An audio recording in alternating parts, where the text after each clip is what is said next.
This is the story of Sam, a young man who carried a heavy bag on his back, even though you could not see it.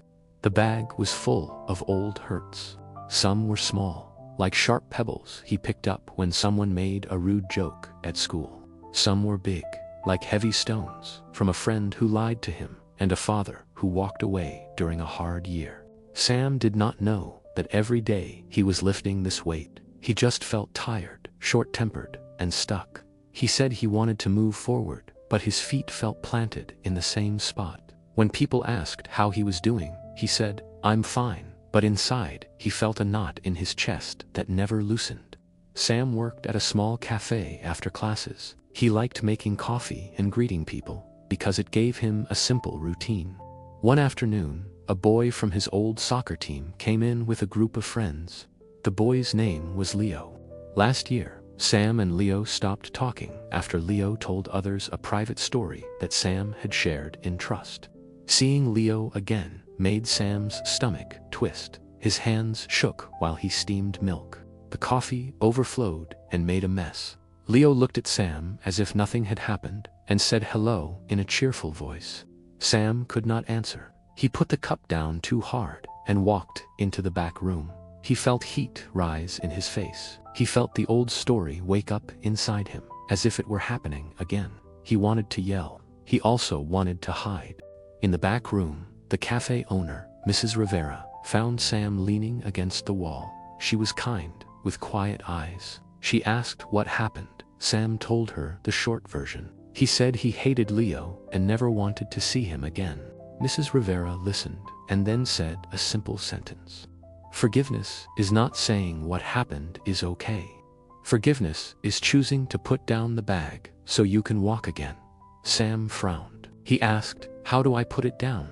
Mrs. Rivera said, "There is a way, but it takes practice. It is not magic. It is a skill, like learning to make a good cup of coffee. Do you want to learn?" Sam did not know if he was ready, but he was tired of feeling stuck. He nodded. That evening, after the cafe closed, Mrs. Rivera showed Sam a chair at a quiet corner table. She said, "We will go slow. First, we learn to see the weight. Then, we learn to name it. Then we learn to hold it safely. Then we learn to set it down." She asked Sam to breathe in slowly, through his nose, and breathe out through his mouth. She told him to place a hand on his chest and feel the rise and fall. She said, "When you breathe like this, your body learns that you are safe right now. It helps your mind think clearly." Sam followed her voice. The knot in his chest eased a little. Mrs. Rivera gave Sam a notebook and a pen. She said, "Write 3 lists. On the first list, write what happened, in simple facts, without judgment. On the second list, write how it felt and how it still feels in your body. On the third list, write what you lost. Sometimes we say we are angry, but underneath we lost trust, time, or a sense of being special.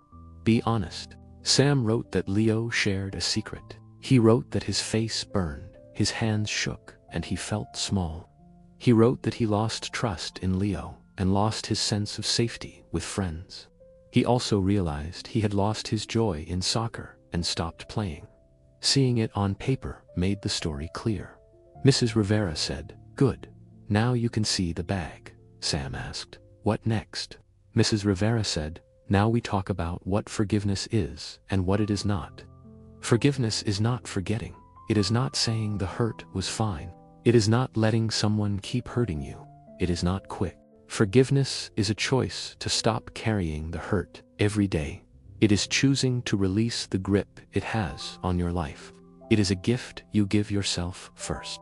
Sometimes, when it is safe and right, forgiveness can also open a door to a better conversation or a new boundary with the other person. But even if they never change or never say sorry, you can still heal." Sam sat with those words. He remembered his father too.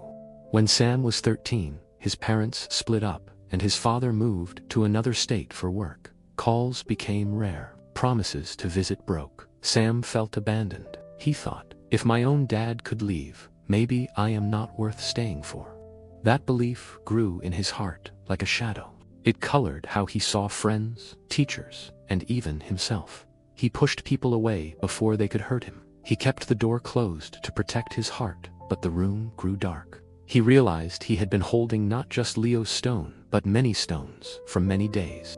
Mrs. Rivera said, "If you want, we can practice with one stone at a time." Sam chose Leo's stone first, because it was fresh. Mrs. Rivera taught him a short practice. Step 1. Name the hurt. Sam said, "I feel hurt and betrayed because Leo broke my trust." Step 2. Name the need. Sam said, "I need trust and respect. I need my private words to stay private." Step 3. Draw a boundary. Sam said, "If I talk to Leo, I will be clear that my private life is mine. If I choose to be friends again, it will be slow, and trust will be rebuilt through actions." Step 4. Release the story from his body. Mrs. Rivera said, "Close your eyes. Picture the memory like a short movie. See it play once. Feel your feet on the ground. Breathe in.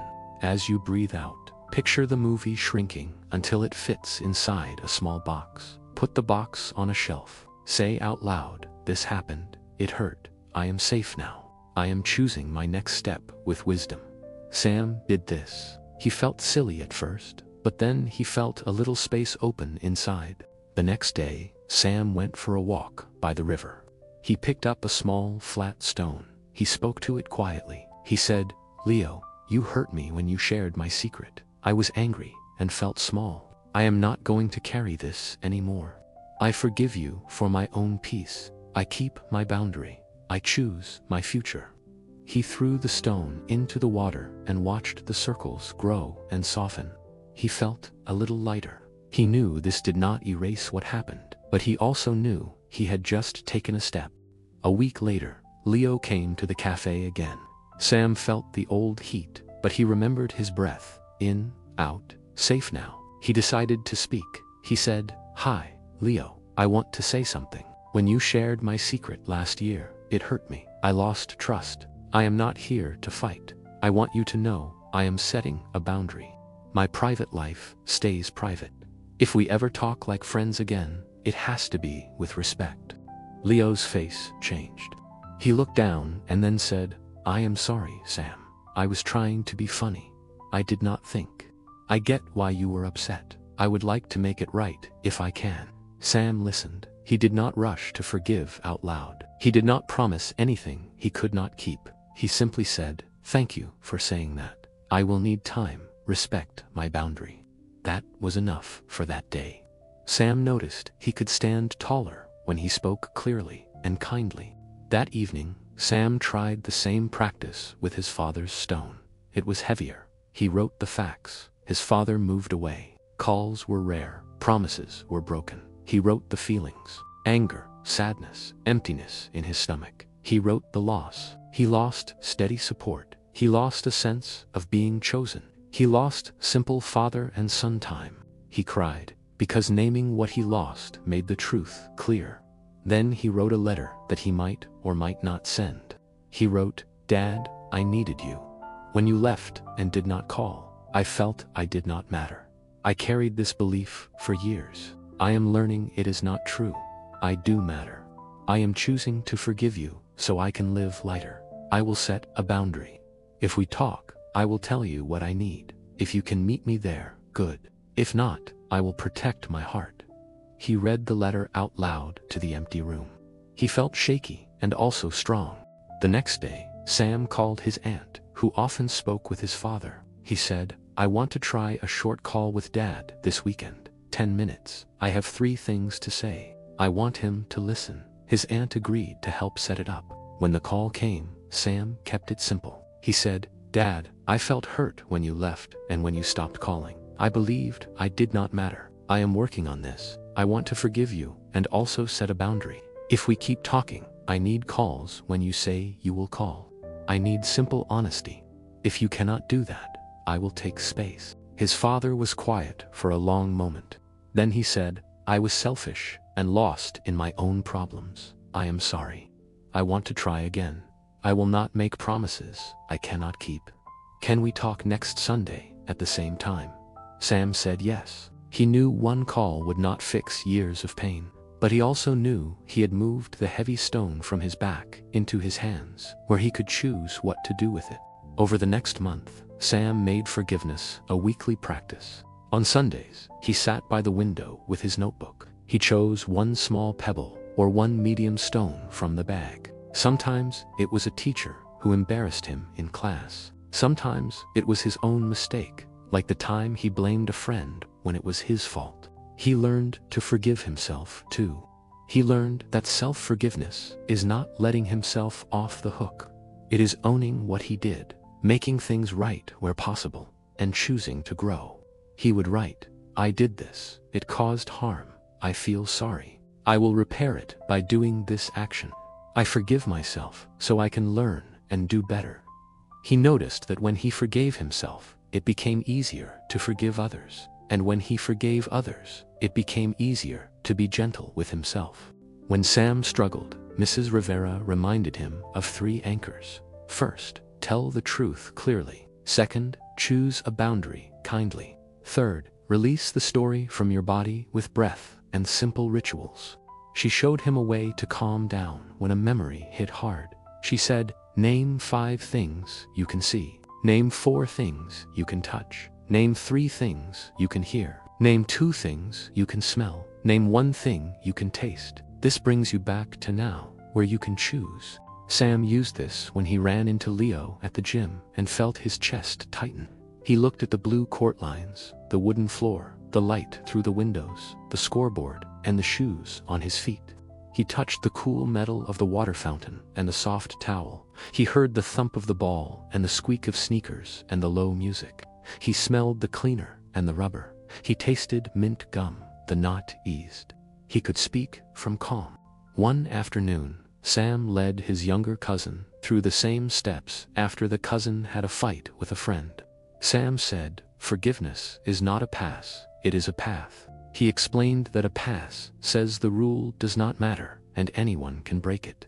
A path says the rule matters and we still choose to walk forward without carrying the old pain. He showed his cousin how to write what happened, how it felt, what was lost, and what boundary to set next time. He watched his cousin's face soften. He saw how this skill could spread from one person to another, like light in a line of candles. Months passed. Sam noticed changes. He slept better. He laughed more. He began to play soccer again at the park. He even said yes to a group project at school. He was careful with his trust, but not closed. He and Leo had short, respectful talks at the cafe. They were not close, but they were not enemies. Sam and his dad spoke on Sundays, not every time, but often. When his dad missed a call, Sam did not spiral. He sent a short message and went on with his day. He kept his boundary and kept his peace.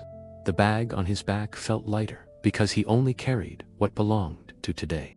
One night, Mrs. Rivera asked Sam, "What would you tell someone who is carrying a heavy bag like you were?" Sam thought for a moment. He said, "I would say, you do not have to carry it alone, and you do not have to carry everything forever. Start with 1 stone, breathe, tell the truth about what happened and how it felt. Choose a boundary that protects your heart. Use small rituals to release the story from your body. Do not wait for the other person to change. Your peace matters now." Forgiveness is a daily choice, not a single moment. It frees your hands so you can build the life you want. If you are listening to this story and thinking about your own bag, take a quiet minute with me. Sit in a way that feels steady. Place a hand on your chest and one on your belly. Breathe in through your nose for a slow count of 4. Hold for a gentle count of 2. Breathe out through your mouth for a slow count of 6. Do this 2 more times. Now, think of 1 small pebble you are ready to name.